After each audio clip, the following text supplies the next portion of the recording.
नमस्कार। अपना जो टॉपिक चल रहा था वो प्रजातांत्रिक राजनीति चल रहा था, जिसके गुणों पर हम डिस्कस कर चुके हैं, विशेषताओं को हम देख चुके हैं। अभी हम देखते हैं प्रजातांत्रिक राजनीति के दोष। तो सबसे पहला जो दोष आता है प्रजातांत्रिक राजनीति का, वो है अनुत्तरदायित्व, इररेस्पॉन्सिबिलिटी।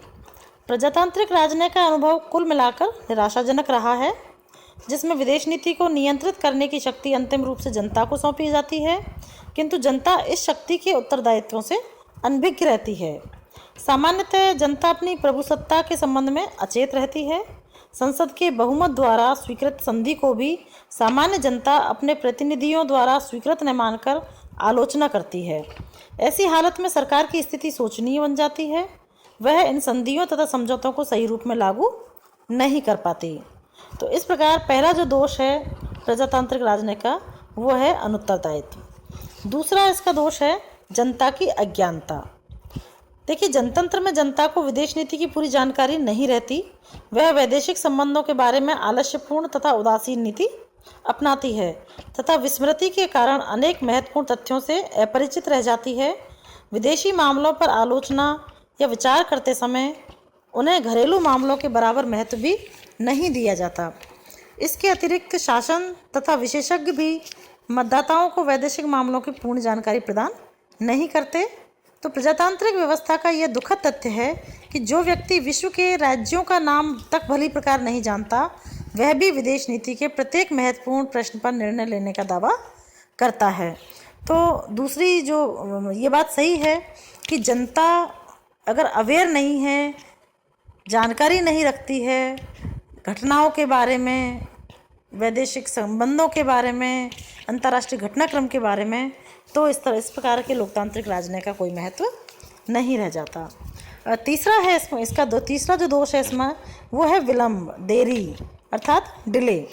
तो विदेश नीति के अनेक प्रश्नों पर शीघ्र निर्णय लेना आवश्यक तो होता है, किंतु जनतंत्र में यह संभव नहीं हो पाता, क्योंकि वहाँ प्रत्येक निर्णय पर संसद की स्वीकृति आवश्यक होती है। संसद अपनी स्वीकृति प्रदान करने से पहले इस संबंध में जनता की राय जानने का प्रयास करती है। इस प्रक्रिया में पर्याप्त समय लग जाता है, जिसका दुष्परिणाम सारे समूचे देश को भुगतना पड़ता है। तो इस प्रकार जो डिले है, निर्णय लेने में जो देरी है, वो भी लोकतंत्रात्मक राजनीति का दोष है। इसके साथ ही नेक्स्ट पॉइंट अपन लेते हैं अनिश्चितता, अर्थात प्रजातांत्रिक राजनीति में अस्पष्टता एवं परिवर्तनशीलता रहती है, जिसमें राजनयिक ऐसी नीतियाँ अपनाते हैं जिनका वे आवश्यकता अनुसार उल्टा सीधा कुछ भी अर्थ लगा सकें। प्रजातांत्रिक सरकारों को जनमत का समर्थन प्राप्त करने के लिए कुछ कहना पड़ता है, राष्ट्रीय हित की रक्षा के लिए कुछ और, तथा अन्य राज्यों को मैत्री प्राप्त करने के लिए पूर्णतः भिन्न बात कहनी पड़ती है। अर्थात एक तरफ उनको जनता को भी संतुष्ट करना है, जनता को भी बताना है, और दूसरे अपने राष्ट्रीय हितों के लिए दूसरे राज्यों से अलग बात कहनी है। तो इन सब भिन्नताओं को मिटाने के लिए वे समय समय पर नीति की विरोधी व्याख्याएं प्रस्तुत करते हैं, जिसके फलस्वरूप राज्यों के बीच अविश्वास की भावनाएं पनपती हैं। राजनयिज्ञों की भाषा अनिश्चित, अस्पष्ट, निरर्थक तथा अविश्वसनीय बन जाती है। उनके द्वारा ऊंचे ऊंचे आदर्शों की बातें की जाती हैं, जिनका व्यवहार में कोई महत्व नहीं होता। नेक्स्ट है प्रकाशन का दुरुपयोग, मिसयूज ऑफ पब्लिसिटी। प्रजातांत्रिक राज्यों में प्रचार और प्रकाशन का लक्ष्य केवल जनता को समझाना व सूचित करना ही न होकर उसका मानसिक शुद्धिकरण करना भी होता है। सरकार दो प्रकार से प्रकाशन का कार्य पर नियंत्रण रखती है। एक तो है विज्ञापन एवं प्रमुख समाचार पत्रों में प्राथमिकता के माध्यम से यह मुख्य पत्र और पत्रिकाओं पर नियंत्रण रखती है। दूसरा, विदेश मंत्रालय या समग्र प्रकाशन द्वारा सूचना एवं प्रसारण के लिए स्वयं का संगठन गठित किया जाता है। वह यह स्वयं सरकारी नीतियों का प्रकाशन करता है। कभी कभी समाचार पत्र अपनी स्वतंत्रता का दुरुपयोग भी कर सरकारी नीतियों की ऐसी आलोचना करते हैं जिनका जनता पर प्रतिकूल प्रभाव पड़ता है। इसके साथ ही इसकी एक और जो अवगुण है, वो है राजनीतिज्ञों की विदेश यात्राएं।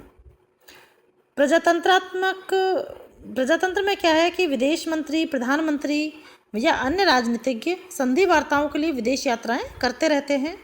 उनकी ये यात्राएं अधिकांश मामलों में अनुपयुक्त एवं अनावश्यक होती हैं। विदेशों में अपने स्वागत की धूमधाम तथा आदर सत्कार के कारण उनके विचार निष्पक्ष नहीं रह पाते।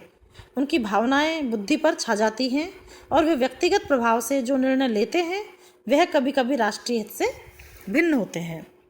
अतः प्रोफेसर निकलसन ने सुझाया कि साधारण स्थिति में विदेश के प्रधानमंत्री, विदेश मंत्री या विदेश सचिव से मिलने का कार्य व्यावसायिक राजनीतिज्ञों पर ही छोड़ देना चाहिए। इससे उन सभी दोषों का निराकरण हो जाएगा जो राजनीतिज्ञों की विदेश यात्राओं से उत्पन्न होते हैं।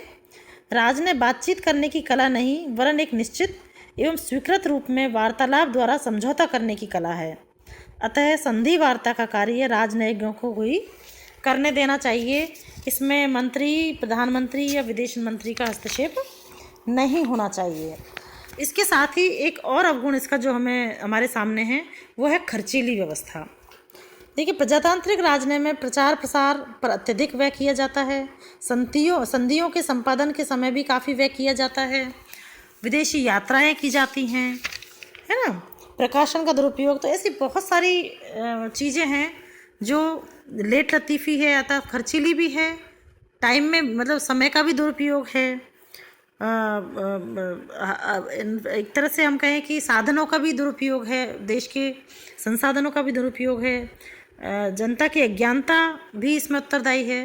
तो ऐसे बहुत सारे अवगुण हैं जो लोकतांत्रिक राजनय को प्रभावित करते हैं, जो इसके दोष के रूप में उभर कर सामने आते हैं। नेक्स्ट है अपना परंपरागत और प्रजातांत्रिक राजनय में क्या अंतर है, जिसको हम नेक्स्ट वीडियो में डिस्कस करेंगे। धन्यवाद।